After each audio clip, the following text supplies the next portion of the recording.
Yo, I'm back, man. I'm back. What's up, man? Welcome to episode 5 of Rims and Ropes. I was a little sick, so I missed a couple weeks of constant posting. I missed like the whole All-Star break and post all that. Y'all don't care about that. Y'all here for the news. Let's get straight to it, man. Episode 5, like I said, let's get to it. I'm gonna start off with some basketball news. LeBron is out for 2 weeks. Man, it's like he can't stay healthy, man. What's up with Bron, yo? The era is over. I would like to welcome you guys to the new era of basketball. Looking at the top of the East, you see the Celtics and the Bucks.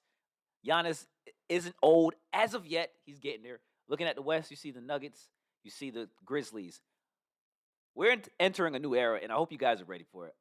Speaking of new era, LaMelo Ball is also out for the rest of the season. I think that basically confirms that they about to get Wembanyama or try to push for him because I looked at that injury. I don't think LaMelo Ball is really that hurt. If you look at that injury, I wish I could play it for you guys, but just look on Twitter, look on YouTube. I don't think he's that hurt. Now, of course, they want to shut him down because they don't want him to get really hurt. But uh, speaking of hurt, first team all injured. Kevin Durant finally played his first game. This is March 1st, by the way, when I'm recording this. Kevin Durant had his debut game, and he looked pretty good. I just checked out his highlights a little bit. Nothing too crazy. Regular Kevin Durant. The most important thing that I saw, he took 15 shots and he made 10. We all know Kevin Durant's really efficient, but Devin Booker took like 37 shots. That's what I like to see, man. That means he's accepting his role as becoming the number 2 option. Hopefully, we'll see what happens next game. They did play Charlotte without LaMelo Ball, so of course, that's like kind of like a warm-up game for, the Suns with their new starting lineup and all that. I think Kevin Durant and DeAndre Ayton is going to have a nice pick and roll game, but we'll see what happens there when that happens. But I like to see that Kevin Durant, at least in the initial game, is looking like he's taking the back seat. Speaking of back seat, the Boston Celtics aren't going to take a back seat to anybody this season. I think the Boston Celtics are obviously going to win the championship. Of course, I'm a Tatum guy. I'm supposed to be like, yo, pro Boston, whatever. But I honestly think the Celtics are going to win this year. Tatum has had a couple of struggle games, but tonight he drops 41 points against the Cleveland Cavaliers, which they didn't beat all season. So I honestly think he dropped the sneakers. The All Star game kind of solidified that it's time for us to live in Tatum's world. Because LeBron is always injured at this point now. Him and Anthony Davis is tag team in the pine when it comes to injury. They both fighting for PTO over there. You know what I'm saying? So it's time to enter this new era. But Tatum had a pretty good game. He finally shot the ball well. I think he shot 60% from the field and about 60 from 3. So that was really good. It was a good win for the Celtics. The Bucks are 16 games in a row right now. They're rolling. No Chris Middleton tonight, but it didn't really matter. Giannis is still Giannis. I think Giannis missed 4 shots. Kevin Durant was 10 of 15. Giannis said, watch this. I'm 10 of 14 and had 30. Yeah, the Bucks are really good. I think they're picking up steam at the right time. March is the month to determine the MVP, which I'm gonna get to in a little bit. But for the Bucks to be rolling basically right before All-Star break and they continue to roll, I'm not sure about the competition that they're facing within the 16 winning streak, but it doesn't matter. You have to win the games anyway, so you got to give credit to them. Memphis is starting to get back on track, but they have a really tough schedule coming up. They got after Houston, they got like I think another LA team, and then I think they got like they got some tough games coming up. I think the Nuggets they got. Are they really fine in the West? We'll find out in this stretch here. Also, are you guys ready to anoint Tatum? By the way, did I mention that earlier? I don't think I mentioned that. Are you guys ready to like anoint him as the next goat? I may be talking a little too early, but we'll see. But we're gonna make this a short episode because I haven't been back in a while, and I want to get back to the get to. So I wanted to make sure I post on the first day of March and kind of start this March Madness. You know what I'm saying? So let's go over to the rope side. Um, it is Thursday, by the way. SmackDown is tomorrow. We got the tribal chief, your tribal chief, Roman Reigns, and Cody Rhodes finally about to face off, basically, get a face to face. And this should be the episode where we get to see the direction of what's going to happen with the Usos. As Jay wasn't on Raw,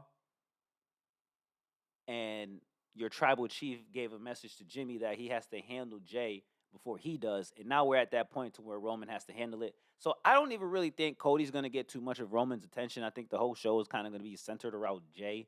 And is he going to stay in the bloodline? Is he going to leave the bloodline? Now they are doing house shows together. the brothers, the Usos and Solo, and they still have all the merch on. Because my big thing was they're doing this whole is Jay in the bloodline or not, but he was still showing up to shows with the We the One shirt on. And I always felt like if they made the adjustment of make sure the Usos will show up in street clothes, it tells more of the story. And they did that last week on SmackDown. Hopefully they do that again because Monday, like I said, the Jay wasn't there, but Jimmy had a match with Solo, and of course they're in ring gear and all that. So we'll see. Another thing I wanted to talk about real quick. Bray Wyatt is so. I mentioned this in I think episode 3. He's done, man. He's about to wrestle Bobby Lashley at WrestleMania. Now I seen a lot of people complaining that they don't understand why these two need to have a match. I seen another video. I forgot the guy. I would give him a shout out, but I forgot his name. He was saying that basically that's Bray Wyatt going at the Vince thing, like Vince likes big strong guys. So it's like, oh yeah, Bray Wyatt is basically trying to tear down Vince's like image of what he think a go to wrestler is, because we all know that the reason why Vince McMahon doesn't like Bray Wyatt is because he's not in that great shape. Like we all respect Bray Wyatt's promo and his creative mind and all that, but Vince didn't like how he looked, so Vince didn't really want to push him like that. So this is basically Bobby getting his get back and trying to. That's why he wanted Brock or Bobby because of those. Are like that's basically what the guy said. It's a good point, but I honestly don't think that's what it is. I think it comes down to big contracts at the end of the day. I would think Bray Wyatt and Bobby Lashley are making similar money, to where when you have your big card, you want to put your big money guys against big money guys.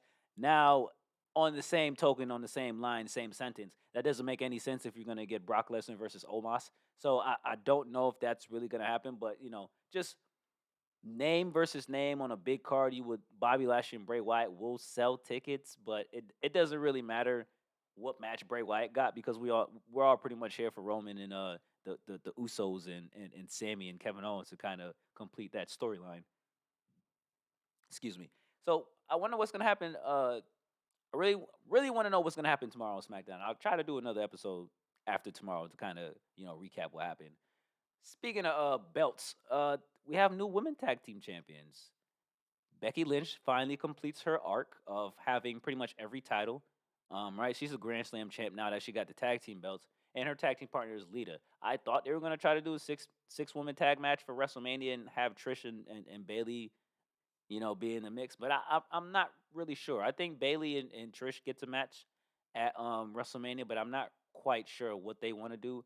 I've seen other people say that Becky and Lita are gonna go against Ronda Rousey and Shayna for the belts at Mania. I don't think that is a good opportunity for Ronda to be in that match because I don't think Becky wants to lose to Ronda. Ronda doesn't want to lose to Becky. And yes, you can do the thing of adding more people in the match so neither one of them gets pinned by each other. But I don't even like the loss itself coming from, for Becky at least. Because Becky's starting to build up some more steam again. Now that she has a title on her, she can go back to being the man again. Because you can't be the man without a title. You know what I'm saying? Like you have to, like Becky has to have a title. So I think this is kind of their way of giving Becky a belt at least to go into WrestleMania. I'm not sure if they're going to be able to keep it, or even if they go against Ronda and Shayna. Who knows? There may be another tag team out there that they may face. But WrestleMania is coming up. We got about 4 weeks, 4 weeks and some change until WrestleMania. I'm excited for it. I don't know what Gunther is going to do. I'm not sure. Austin Theory looks like he's going towards John Cena. Now, I've seen people not say they don't want that to be a title match, but it doesn't matter because Austin Theory is going to win anyway. I think Austin Theory is the future of WWE once Roman's kind of like out the way. I know they're trying to like make it seem like Braun Breaker is supposed to be in that spot, but I honestly think Austin Theory is already like making his mark. With that being said, man, let me know in the comment section how y'all feel about everything right now, whether it's on the basketball side in the rims or the wrestling side on the ropes, man. Let me know. Y'all got any content for me? Drop it in the comment section. Make sure y'all follow me on Twitter. Make sure y'all follow me on TikTok, man. Like the video, and I'll see y'all on the next one, bro. I'm out of here.